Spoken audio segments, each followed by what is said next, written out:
It's our pleasure to welcome Pam, and she has a couple other special guests that are going to be participating. Take it away, Pam. All right, I do. Thank you. I read that write-up in the Advisor on Sunday, or my husband read it to me, and I'm like, I didn't know who that woman was that was written about. But I have been a nurse since 1981. I've done anesthesia since 1998. I come from grandparents who are farmers. So I've always known where things came from. I always realized how important that was. And over the course of time, when, it became very easy to get fast processed food from big companies, and you realize how adulterated they are with hormones and antibiotics. It was very refreshing moving to Marshall and having a farmer's market that was just down the street. Also traveling to Europe, our guide would take us to the local market.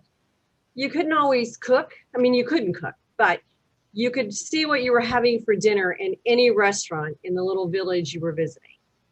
And to me, that became very important. So that's how Scott and I try to do our meals and everything that we do at home. I don't have the green thumb my grandparents did by any means. I've tried. I think last year I had 5 cherry tomatoes. The deer may have eaten the rest, but I had 5 that we were actually able to eat.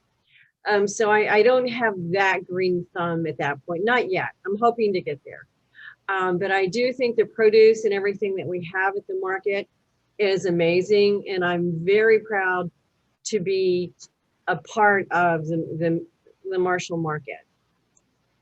A little history is it started on a street corner in Marshall. From what I understand, a group of farmers came to Marshall and started selling what they had. It was either corn or vegetables, fruits, and it became known, from what I understand from the vendors who were there, that you got there early on Saturday morning, you picked your place and you sat your wares. And it wasn't until late 2003, I think, is when it actually started being organized. It wasn't until 2014 when they decided to become, or tried to become, or became organized. And I know Kathy Miller, Tom Tarkowitz, Lynn Mesery, they were all really instrumental in getting everything together. And I know in 2015, they moved to Green Street from the Oakline dialysis parking lot that was there. They kind of outgrew that. And I know they wanted to do, from what I understand, both sides of Michigan Avenue, which would not have been safe for any of us to walk back and forth across the street. So Tom offered them, as city manager, the Green Street lot where we are now. We were able to get tables and chairs for people to sit. We were able to get the shed that we actually store things in for the season. And so the city has been very helpful in that. We also have been, the nice thing about being under the city is they kind of manage our money. I make a deposit, they tell me, and I have the balance, but we're still able to get we're still able to get grants, we're still able to get sponsors, still able to get donations. But a big part of, we don't have to have a hired treasurer for the market that is salaried. The only salaried employee we have is me. We've had, up until last year, a group of about 15 core volunteers, of which up until last year I was one of them. But COVID changed everything that we do last year. How we organized the market, how we had to have flow, the programs that we were not able to have, from cooking demonstrations to samples. And it kind of hindered a little bit of our youth program to some extent. We weren't allowed to do everything that we wanted to do with the youth program. And we didn't get as many nonprofits as we had in 2019. It did seem that we did have the numbers of people who came to the market were essentially the same numbers that we've had, if not more, every week. We had, in the busiest part of the season, we had 700 to 900 weekly. And it did seem that everyone who came were there to buy produce, meats, and, you know, baked goods, jams, jellies, and that kind of thing. They came to purchase. They didn't, it wasn't the carnival effect that we've had previously. I mean, we didn't have music until August. It just wasn't really one of those things that was allowed, according to national standards, the health department, and the Michigan State Farmers Market Association. But we did find ways to make that happen.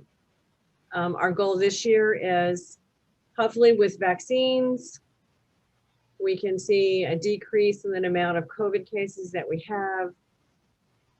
I'm thinking, just because what I do in medicine, we're going to be with masks for a while in large groups. I'm comfortable with that. I wear one every day to work for 8 to 12 to 24 hours. So that's just a part of our life that I think will probably continue to protect everyone else in our community. That said, there's a lot of things that we can do. I'm hoping in the summer we can start, maybe, you know, hopefully we can have cooking demonstrations. That's a big part of promoting our vendors who have produce, you know, how to have a bell pepper some way other than just dipping it in a slice, you know, in hummus. How to, you know, cook the meats and that kind of thing. We've had those in the past, which seem to have really started to develop, and then COVID hit. We had a demonstration last winter of one of my vendors who have lamb, and they made lamb meatballs. And they said they've never sold so much lamb after that, as they offered people a meatball to taste. So I think that's very important. You get to come as a customer and you get to taste different ways of doing the food that we have that is grown by people that you know how they grew it. And I think that's just very important for our community. I have Dan Marsh, who is of Greener Grass Farms. He's one of our primary meat producers. He has beef, chicken, pork, eggs. He also has amazing honey. And occasionally he will sell Willow Gardens maple syrup. Todd Hazel is the Hazel Family Farm. They have amazing produce all season. That's usually where we get our pumpkins from for the market.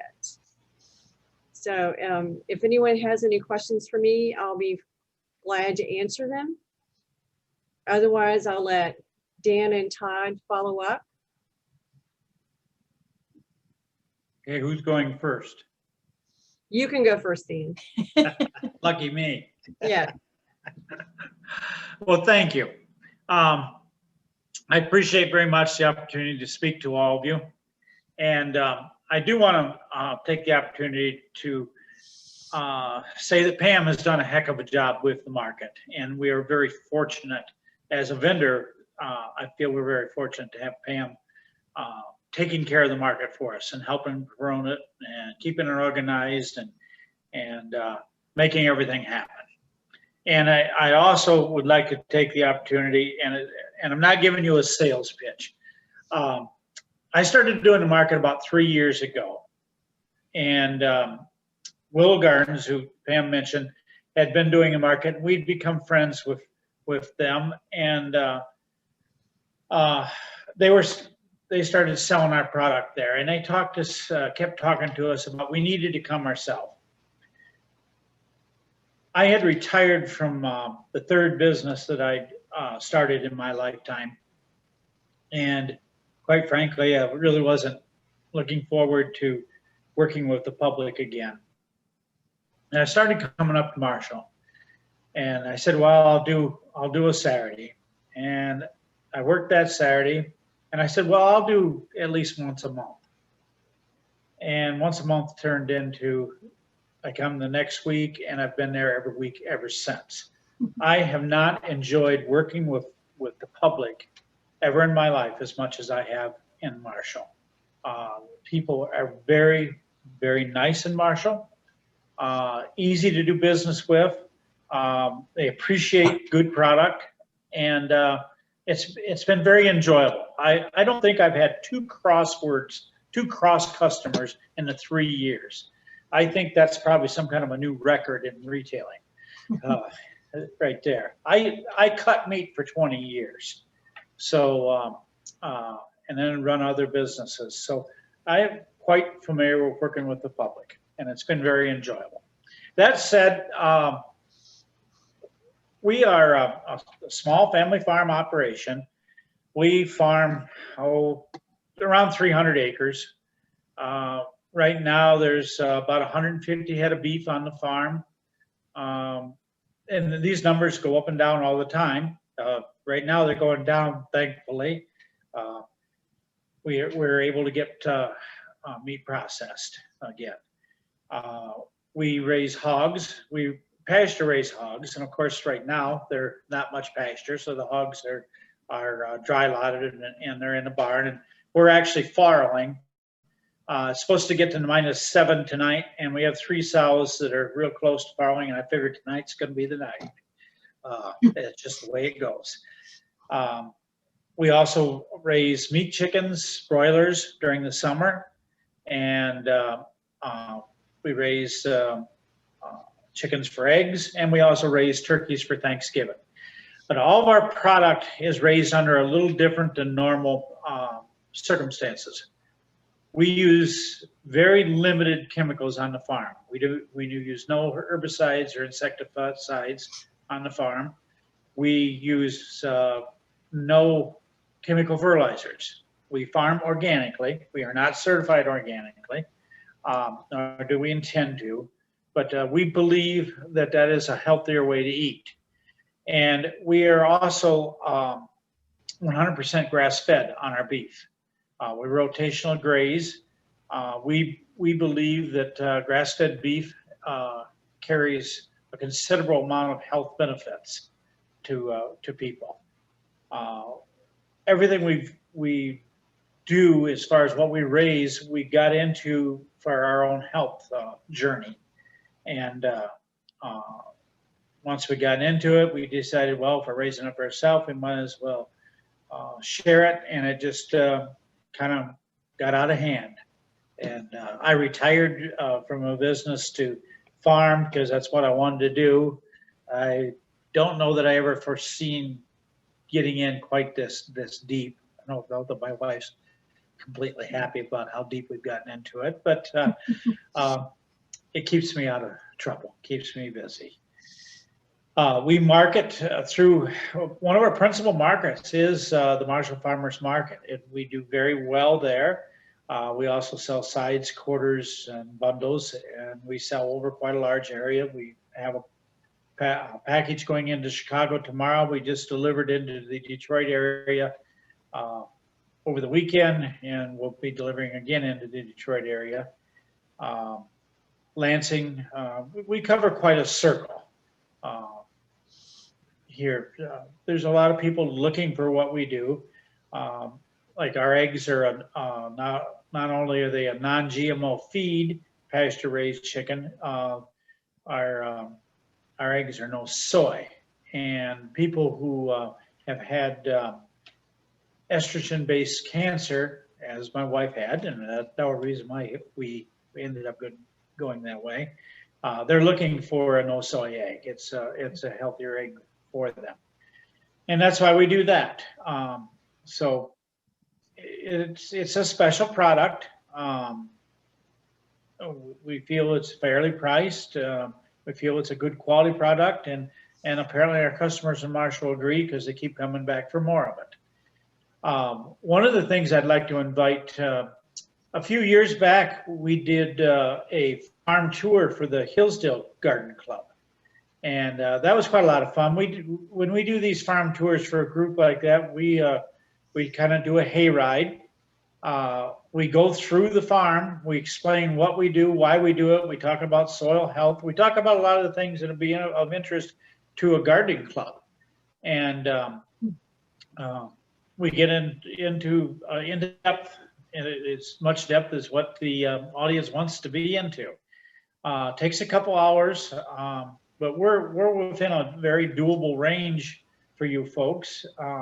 Hopefully this COVID thing is done one of these days and we can go back to doing things like that. And I would certainly love to have your group come down and do a tour.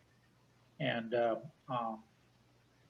I think you'd find it interesting, and it'd be a nice way to spend an afternoon. So please keep that in mind as someday things return to normal again. So, I wanted to keep it brief. I told Pam my biggest problem with doing these is I talk too long. I'm keeping it here, and I think I should turn it over to Todd for now. Well, thanks, Dan. You definitely didn't talk too long. It was very good information. I enjoyed hearing that myself. Thank you. I'm Todd Hazel, and I have the Hazel Family Farm, and we've been in the member of the Marshall Farmers Market for 2 years. This will be our 3rd year coming up. And just a little background on myself.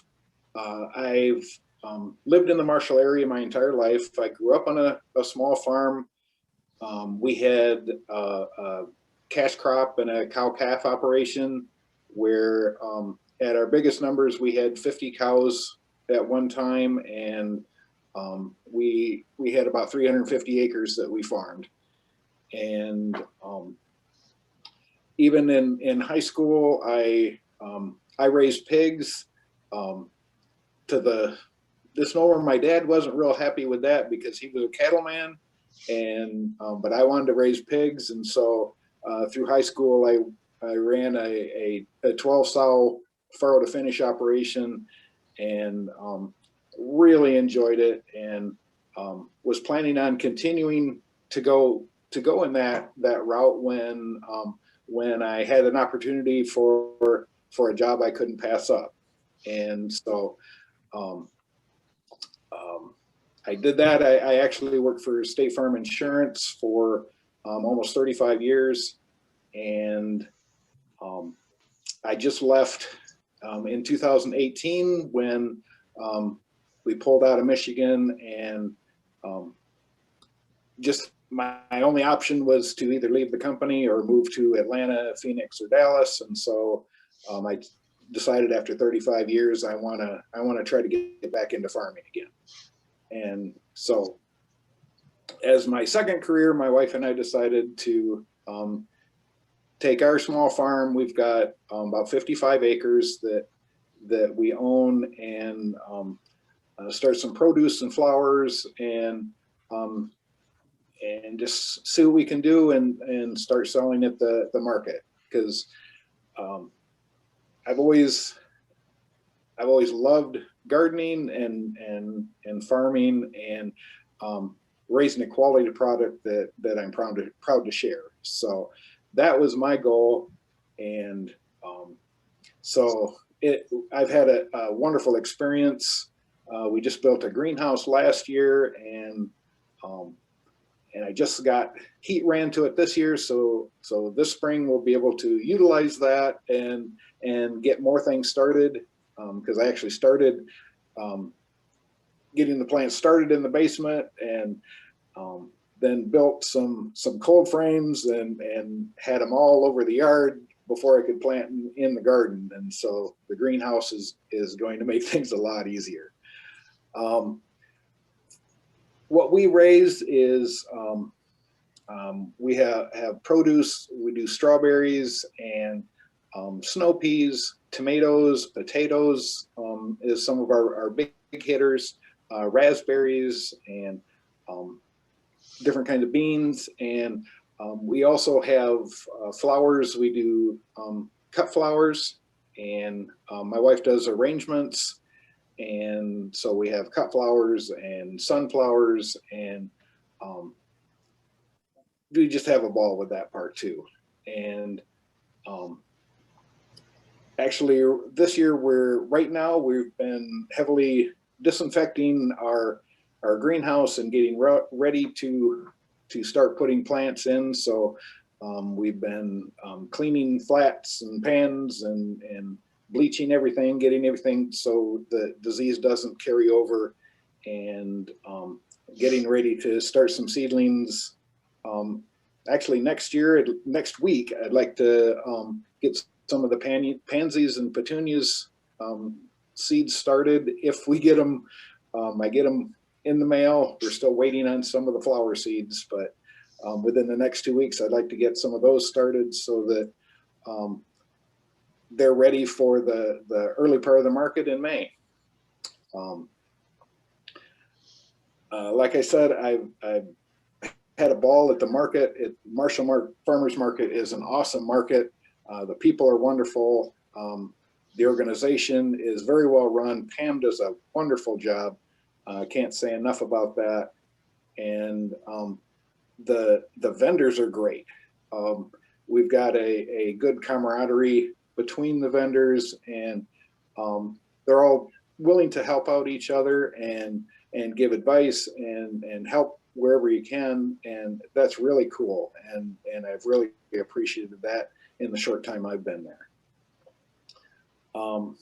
So I don't have a whole lot more to share, but I just want to reemphasize the Marshall market is a wonderful market to come to and experience. And I think the COVID this year really has helped bring some new customers in to see what we have and what's available. And I thought that was one of the positives this summer. Was we've got a lot of new customers that are actually trying some fresh foods and some good quality food items and cooking for themselves again. So I think that's really cool. But thank you so much for having me, and I'll turn that back over to Pam if you want to wrap up. I'm very lucky to have the vendors that we have at the market. They're not mine, they're the market, but they are amazing. You guys have been there, you guys know them. And I do think things will get better. I do believe, like Todd said, people have started coming back to the market because you can see your produce. You can talk to the man or the woman or the child that planted the seeds, pulled them out of the ground, washed them, and put them in a basket for you. So I think that is one thing that I really am happy with, that we were still able to do this year, even with masks and gloves and everything else we had to deal with and the social distancing.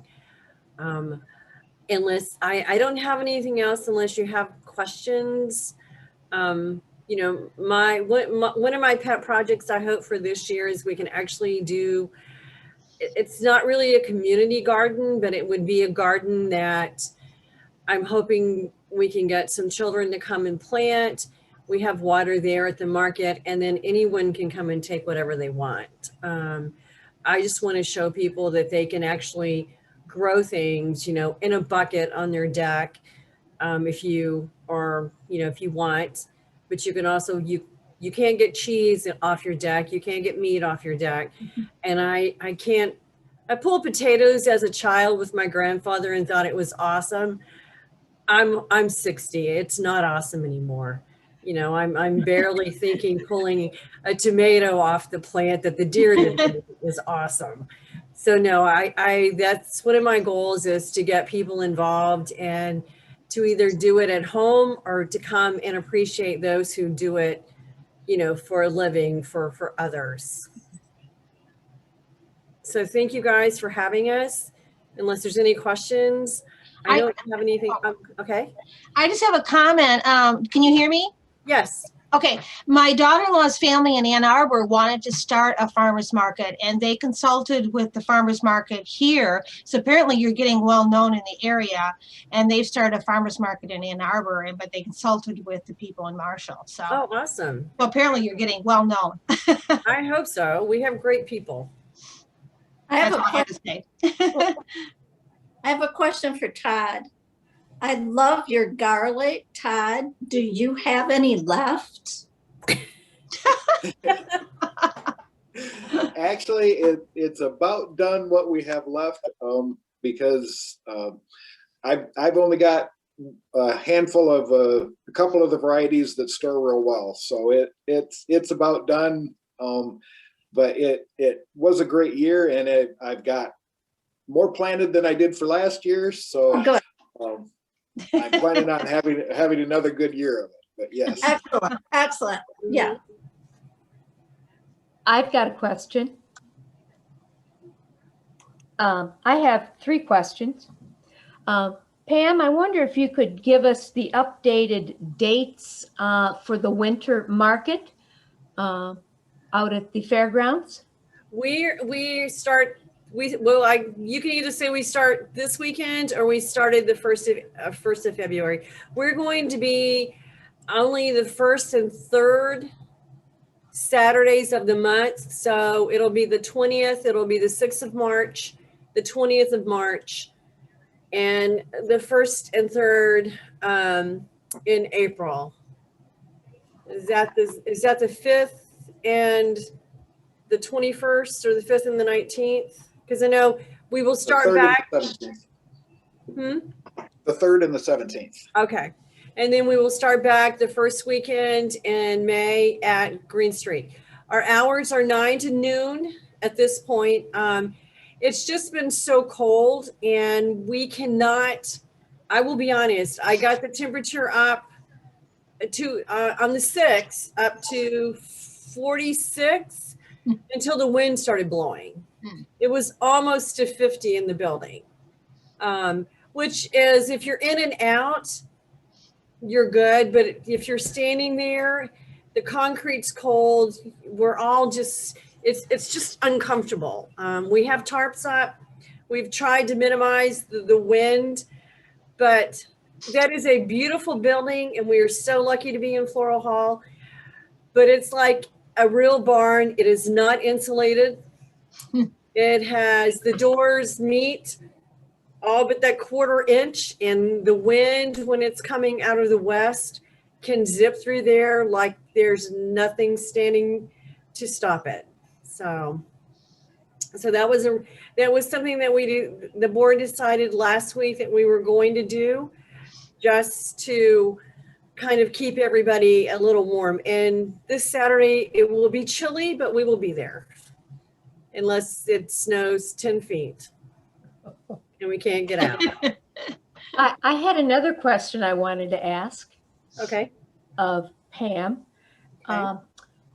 We were wondering, was the community plant giveaway that we did last September, was that, is that something we might want to continue once a year? I think that was amazing. I think people, even, Brenda has plans every week.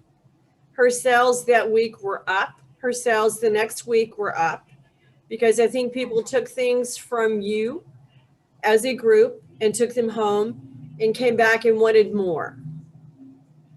So no, I think that is a great service that you did to the entire community. And now, as far as the children's garden, is that something that the garden club could collaborate with the farmers market? Something we could do as a team collaboration? Yes, I'm so glad I didn't have to ask you to volunteer. No, that would be wonderful. I was going to ask if you guys would like to help with that. That would be amazing.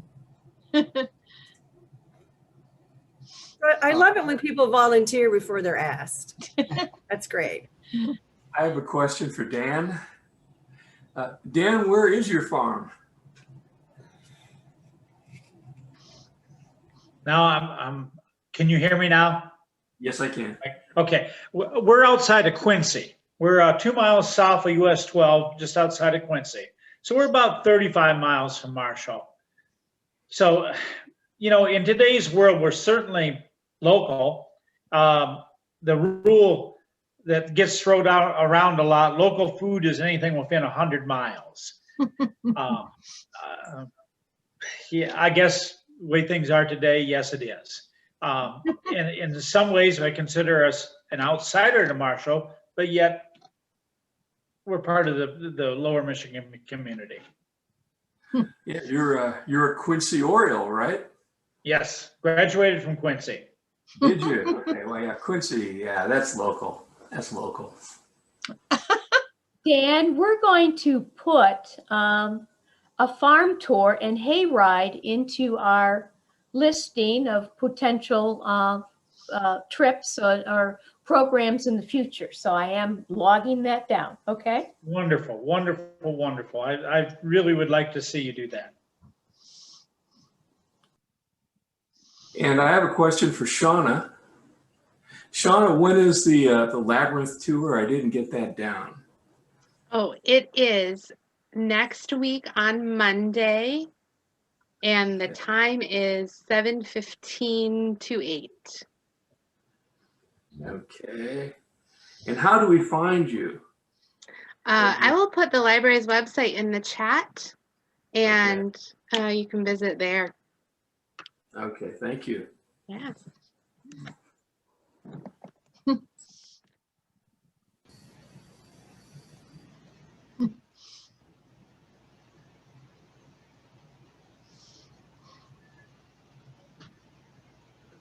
Are there any other questions for Pam or Dan or Todd? Well, I don't have a question, but I would like to say thank you very much. And we all really appreciate your produce and your meat and your eggs and everything. We just love the farmers market. It's been really wonderful. And Dan, I just have something to say. I grew up on a hog farm, and I can't remember how many cold winter nights my poor dad was out there in the farm with those hogs farrowing. It seemed like the coldest nights they picked. So Yes, they do. Yeah, yeah. And calving, if I calved in August, we would have a snowstorm. So you're just all lucky that I calve in April and May. Otherwise, you'd be in trouble. Well, great. And thank you all. Thank you so much. Well, thank you for having me.